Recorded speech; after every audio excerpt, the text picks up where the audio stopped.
ఓం శ్రీ మాత్రే నమః. శ్రీ లలిత సహస్రనామ స్తోత్రం 13వ శ్లోకం. కనకాంగద కేయూర కమనీయ భుజాన్విత. బంగారంతో చేయబడిన భుజకీర్తులతో కమనీయమైన భుజములు కలిగినది.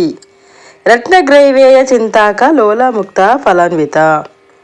బంగారంతో చేసి రత్నాలను పొదిగిన చింతాకు అనే ఆభరణమును ధరించినది.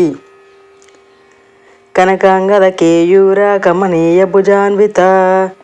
రత్నగ్రైవేయ చింతాక లోలాముక్త ఫలాన్విత. ఆ అమ్మ భుజములు ఎలా ఉన్నాయట అంటే బంగారంతో చేయబడిన భుజ కీర్తులతో కమనీయమైన భుజములు కలిగినది. అదేవిధముగా ఆభరణాలు ఎలా ఉన్నాయటంటే బంగారంతో చేసి రత్నాలను పొదిగిన చింతాకు అనే ఆభరణమును అమ్మ ధరించినది. ఓం శ్రీ మాత్రే నమః.